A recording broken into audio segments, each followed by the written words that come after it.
Hi, George. There's something I want to talk to you about. Huh? Oh, what do you want, Cassandra? I'm kind of busy right now. I'm still working overtime. Oh, overtime, huh? Was making out with a woman at a love hotel part of your job again? What? You just left the hotel with a woman right now, right?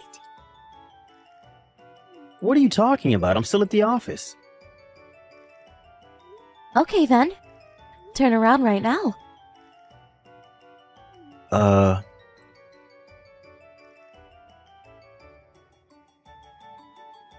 What is the meaning of this?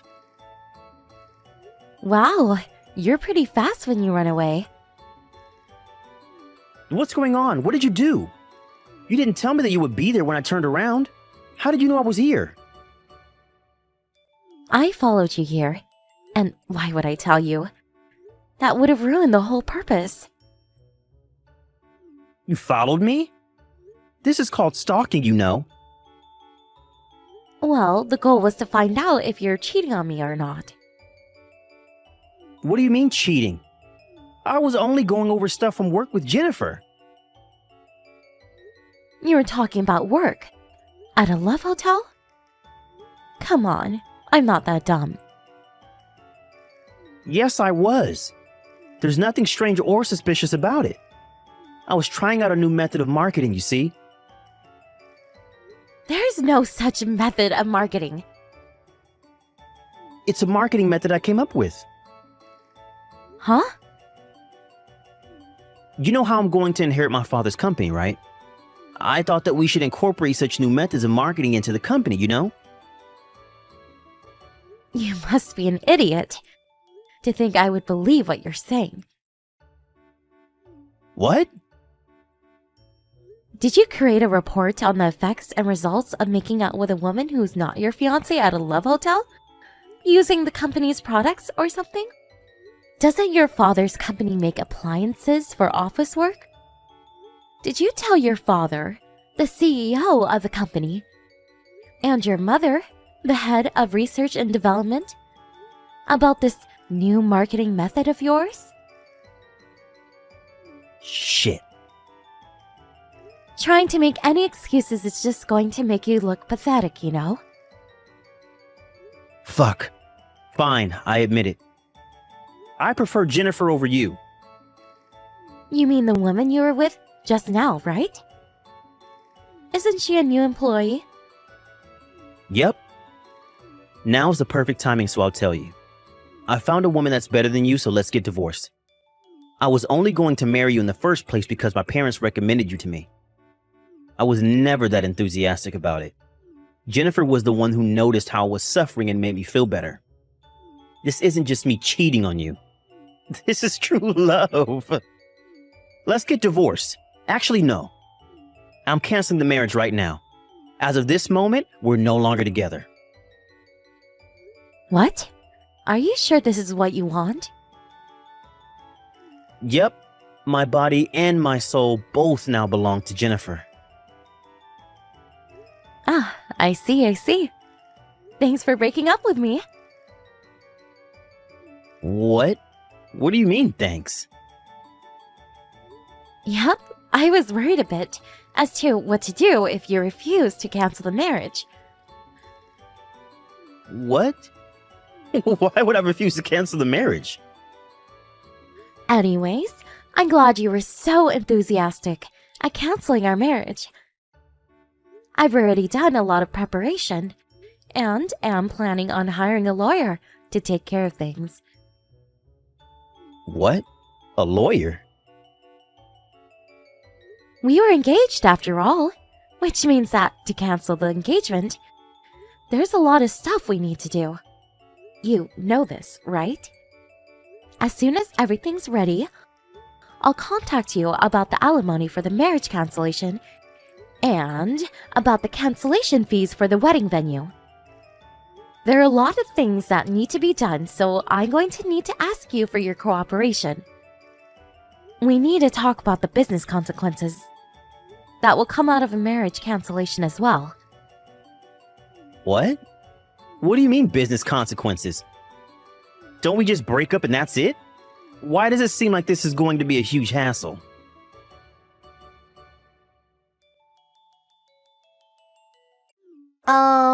You're Cassandra Phillips, right? This is Jennifer Norris, George's new girlfriend. I wanted to talk to you, so I got your phone number from George. Oh, the fact that you contacted me directly must mean that either you're quite thick-skinned or quite fearless. Or maybe both. Yeah. I don't want to hear the howls of the dog who lost, so I'll ignore your remarks and continue with what I have to say, old lady. What is it? I heard that you and George are going to break up since you found out about our relationship. So I decided to apologize to you for stealing your boyfriend. It was less than 1 month before you two got married, right?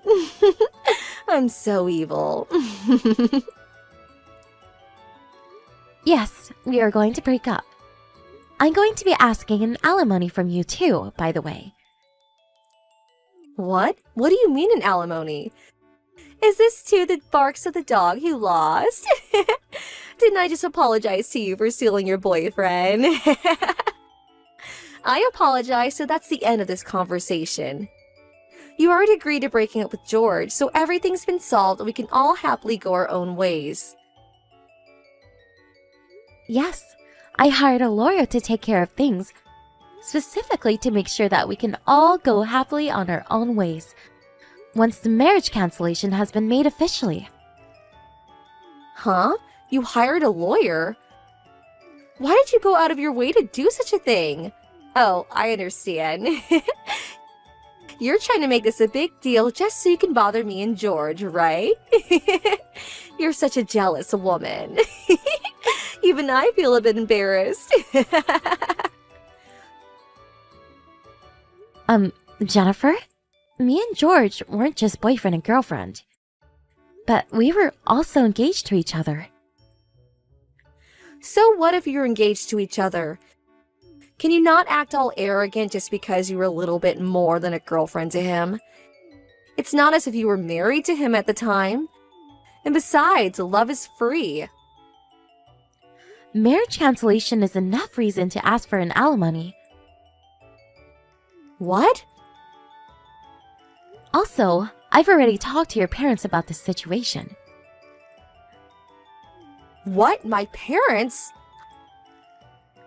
Please don't do anything rash until my lawyer contacts you. Huh? I'm afraid you won't be able to keep your current job. I suggest you prepare yourself emotionally, starting from now. Is it the case that this is going to be a much bigger hassle than I thought it was going to be?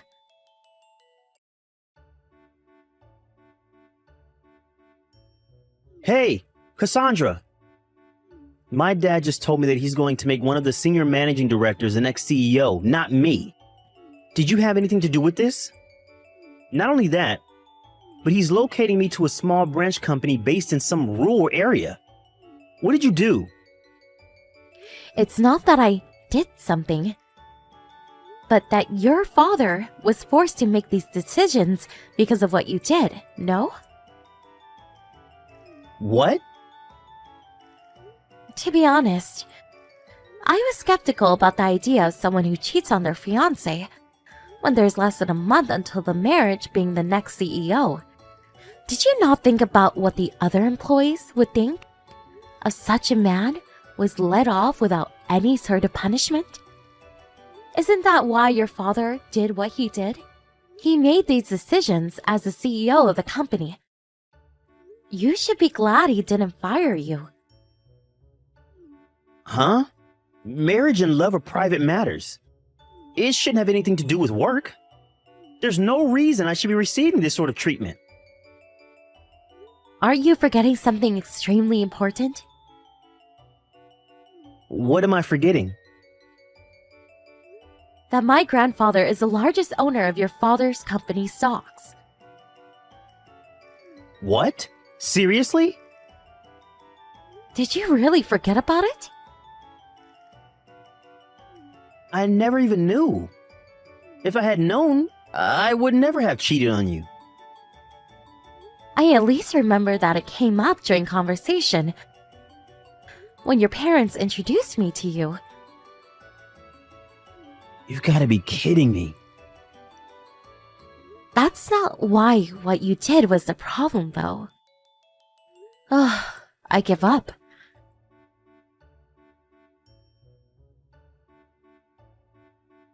Cassandra, is it true that your grandfather is the largest owner of stocks at our company? Yes, it's true. So it is also true that George is not going to be the next CEO anymore because he angered your grandfather? While it's true that my grandfather is furious at George for betraying me, it's more that he didn't think that someone who would cheat on his fiancée a month before the wedding was fit to be the next CEO of the company. He asked for George's father's advice, the CEO of the company, as to what he thought. As the largest stockholder of the company, and not as my grandfather, apparently the CEO had the exact same opinion. That's when it was decided that he would no longer be the next CEO. Seriously? And to think that I was going to be the wife of a CEO. Damn it! That means that there was no point in me stealing him from you. I knew it. So that's what you were really after, huh? Yes, and that's what you're after too, right? That's the only reason why you would immediately think of asking me for an alimony as soon as you found out the marriage was going to be cancelled. I'm only exercising my legal rights as a person who was cheated on by their fiancé.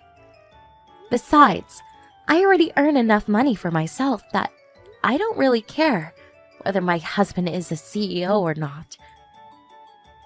What?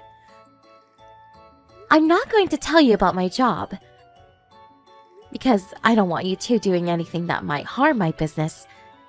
But I'll just tell you that I'm not interested in any money from my husband. If that's the case, you don't need to ask me for any alimony, right? You already have all the money you need, probably. Why not just be kind and not ask me for any alimony? I already told you beforehand. I'm only exercising my legal rights as someone who was cheated on by their fiancé. Doesn't matter whether I have the money or not. But everyone at the office is giving me these cold looks. And I feel as if I'm kind of forced to quit my job at this company. If you take money from me, then I don't know if I'll be able to get by. So can you just, please? Don't you think you're messing around a bit too much? An alimony is an expression of sorry in the form of money. You can't just refuse to pay or demand a decrease in the amount without any proper reason. It's just out of the question. But it's true that I don't have any money. Bothering me about it is not going to solve anything. I'm only answering your text to answer any questions you might have. But having to deal with someone who doesn't know anything is quite tiresome. Please talk to my lawyer from now on. Fine, lend me some money then.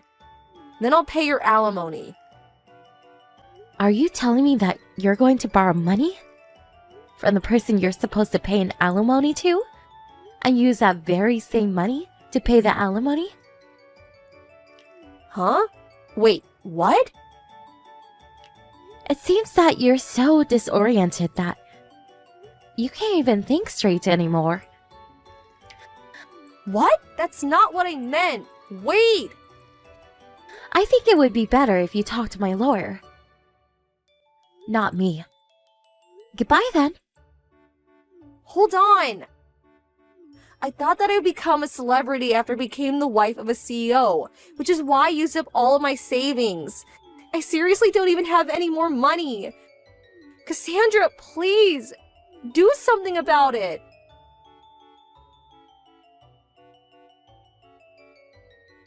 I blocked her after that conversation, and left everything to the lawyer I had hired. I asked the two of them to pay an alimony up front, and also made George pay the cancellation fees for the wedding. With that, I put an end to this whole marriage cancellation business. Apparently, the two cheaters were forced to take on debt because of this, and then two of them moved to a tiny broken-down apartment that was basically a ruin to save money.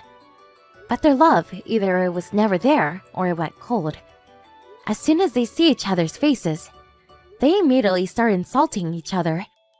The psychological effects of constantly living in an irritated environment is taking effects on the multiple part-time jobs they're taking as well, it seems.